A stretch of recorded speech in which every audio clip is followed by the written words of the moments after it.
I'm on my fifth startup. I ran the last one for a decade. That is a hell of a story, but it's a different story. And I'll tell you that story when I can, but that's not today.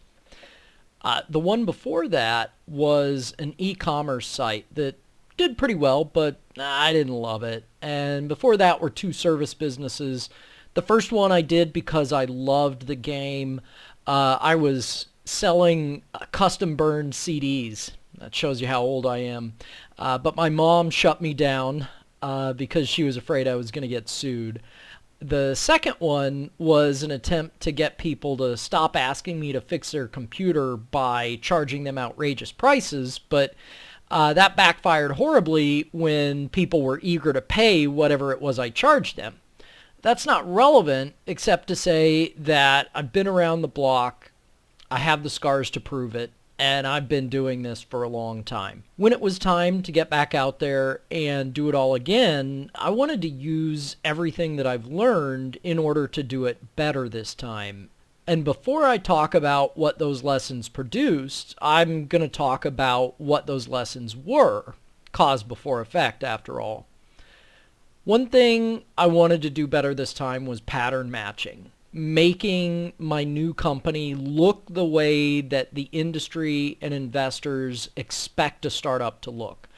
My last startup was an awesome idea, awesome tech. It still is, but that's another story. But that one didn't match patterns. It didn't match investor patterns, industry buying patterns, patterns of existing, immediate, recognized, and admitted needs. Because that startup didn't look right to anybody, everything about it was just way harder than was necessary.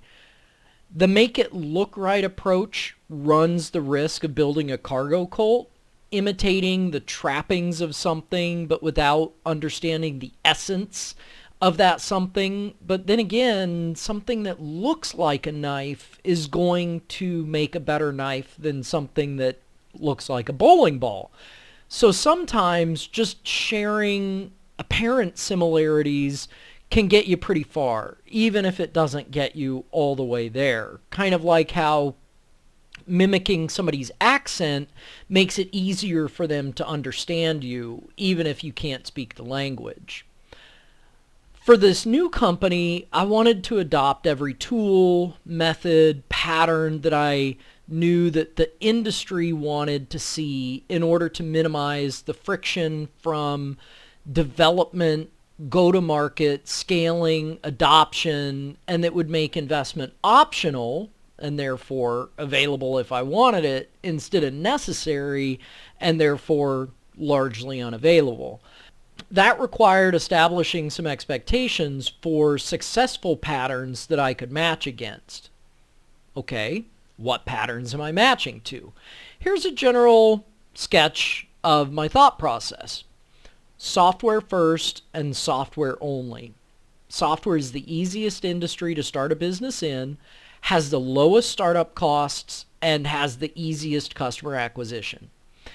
I wanted to build software for an element of the industry that's actively emerging and therefore has a lot of room to grow and is part of an optimistic investor thesis and therefore has a cohort of people that are intent on injecting capital into the market to help it grow.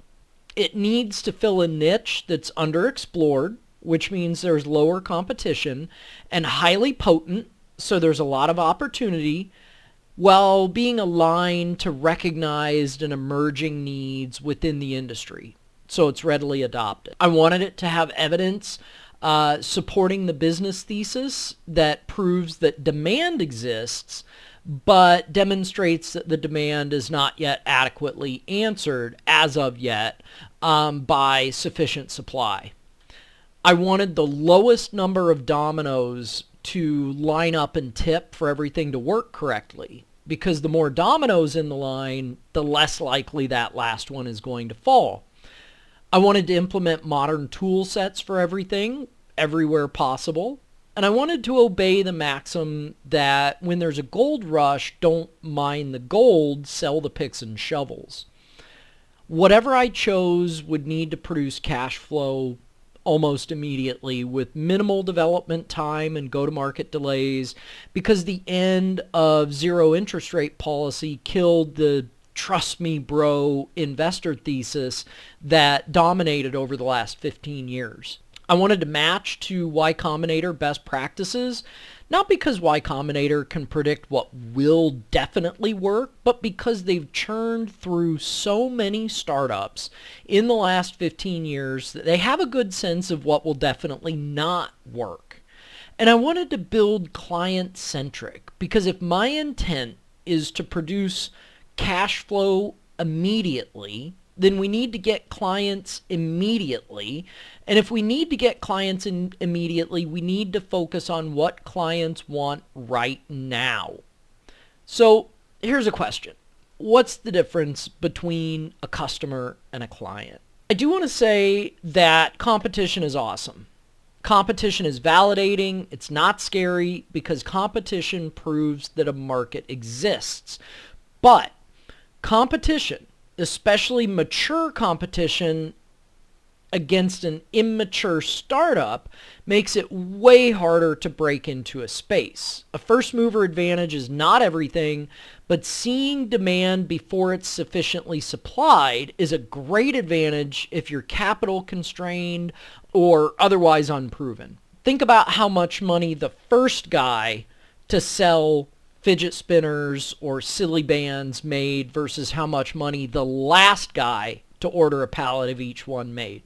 So finding demand that exists already but is as of yet insufficiently satisfied is a great place to start. What opportunity spaces are the most relevant here? Well, the industries and markets that I chose to look at were AI, because if there's a theme and pattern for investments in startups today, it's AI.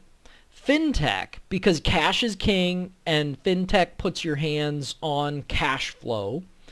Crypto and blockchain, because that's like the new fintech, or maybe the old new fintech. And crypto creates powerful incentives and capital formation strategies, along with a lot of tools for flexibility for transaction systems. And you could just do a lot of new things that you can't do when working in the US dollar. And then tools, particularly unmet demand in tools that enable these industries. So the reasoning here was really pretty simple. AI is what people want to build and invest in right now, whereas fintech and crypto and blockchain are what people were building and investing in the last major investment thesis.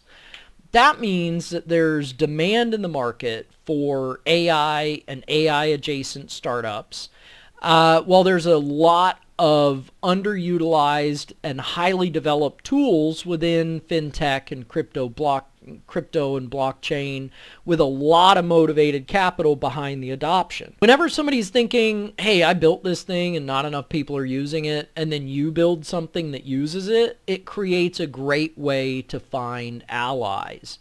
This thought process harnesses technology that is being built and financed now, which means it needs tools and support methods and a lot of other picks and shovels, while leveraging technology that was recently built and financed and is eager for more widespread adoption of the existing tools they've already built, which makes it suitable to build the AI adjacent tools that are in demand now.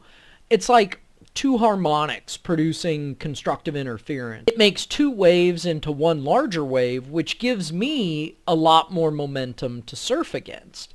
And this was all a learning process that took place over months, and I iterated against my general paradigm repeatedly as I learned more. To answer the extra credit question, a customer gets a product, whereas a client gets a service. So the challenge here is software a product or a service?